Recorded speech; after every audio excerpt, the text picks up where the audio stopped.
Carlos Alcaraz has reached a point in his young career where the extraordinary no longer feels unusual. What once appeared as flashes of genius sprinkled across his matches has evolved into his natural rhythm, the very foundation of his tennis. The Spanish prodigy, often described as touched by a rare golden talent, is living through the most prosperous chapter of his career so far. For him, each tournament is more than just another event. It is another brick laid carefully into the towering structure of a legacy still in the making. Every match is another step toward milestones that were once spoken about only in connection with the game's timeless legends. This Monday evening in Tokyo, beneath the dazzling lights of the Ariake Coliseum, Alcaraz offered yet another reminder of his ability to reshape history. Facing Norway's Casper Ruud in the semifinal, the world number one found himself teetering on the edge of defeat. Yet in the manner that separates champions from challengers, Alcaraz responded not with panic, but with courage, grit, and an unshakable belief in his own destiny. The contest, lasting a little over 2 hours, was as gripping as it was tense. Alcaraz fell behind early but rallied with remarkable force, eventually overturning the deficit to secure a 3-6, 6-3, 6-4 victory.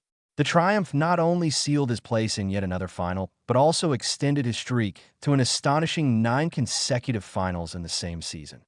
That number, 9, is not merely another entry on the statistics sheet. It represents entry into rarefied company.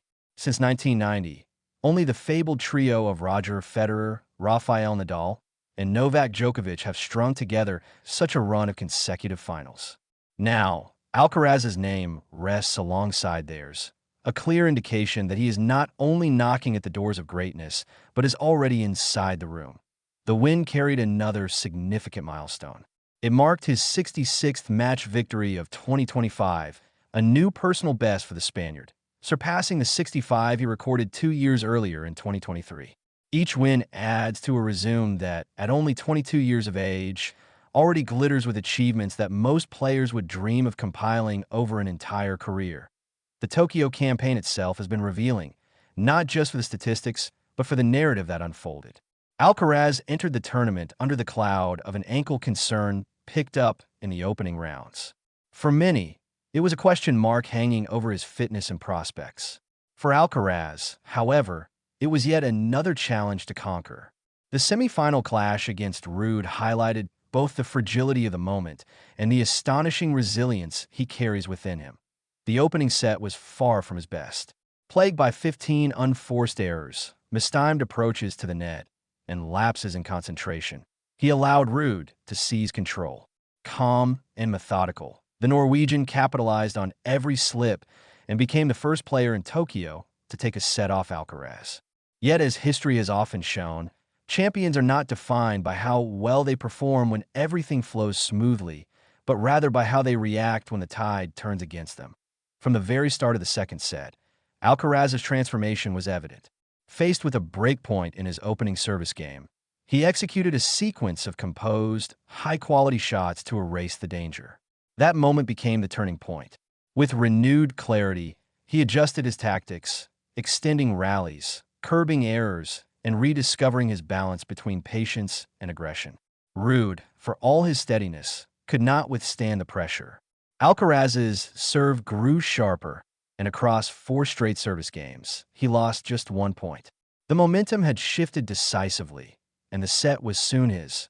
The final set carried the tension befitting a semifinal, but Alcaraz showcased a masterclass in controlled dominance. While Ruud created half chances, he struggled to convert them. Alcaraz, ever alert, struck at the pivotal 5th game, breaking serve and never relinquishing control thereafter. His statistics told their own story.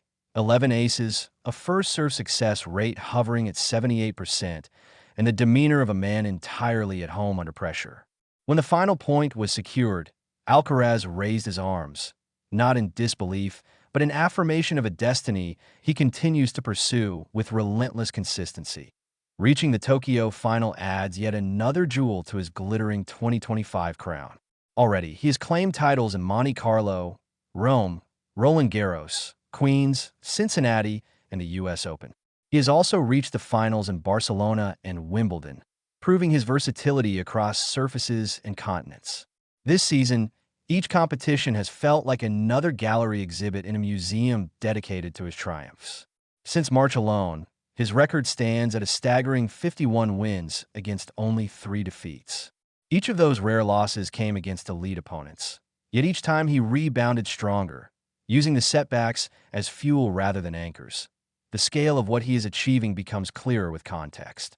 With 9 consecutive finals, Alcaraz now matches Rafael Nadal's streak from 2013. Ahead lies Federer's and Djokovic's joint record of 17 straight finals, a target that feels less like an impossible dream and more like a reachable milestone for the Spaniard. Furthermore, Alcaraz has joined an exclusive club of men in the 21st century to contest 10 finals in a single season. The other members? Federer, Djokovic, Nadal, and Andy Murray. The very names that have defined tennis for 2 decades. Alcaraz now walks among them. What makes these accomplishments even more staggering is his youth. At just 22 years old, he is not only competing with the legends, but outpacing the timeline they once set. Federer, Nadal, and Djokovic each had their early breakthroughs, but few managed to sustain this level of dominance so consistently at such an age. Alcaraz's journey suggests that tennis may be witnessing not only a continuation of greatness, but the birth of a new era. Yet beyond the numerical feats lies a psychological steel that distinguishes him. Time and again, he thrives in discomfort. Against Ruud, the lingering ankle issue could have been a ready-made excuse, a reason to falter. Instead, it appeared to sharpen his resolve. He has shown a rare ability to shift gears mid-match, replacing frustration with clarity, doubt with focus. In these moments, echoes of Nadal's resilience, Federer's composure, and Djokovic's relentlessness surface in his game. Observers increasingly describe him not just as a successor to the greats, but as a player who embodies elements of all three. That Alcaraz's ascent is not only about victories, it is about redefining the landscape of men's tennis. Each performance adds weight to the belief that the sport has already found its next enduring champion. The Tokyo semifinal was another page in that evolving story, a story of brilliance made routine, of pressure turned into fuel, and of a young man unafraid to embrace the enormous expectations placed upon him. In the coming days, he will step into yet another final. The result, whether victory or defeat, will matter less than the trajectory he has already carved. Carlos Alcaraz is no longer the prodigy knocking at the door of history.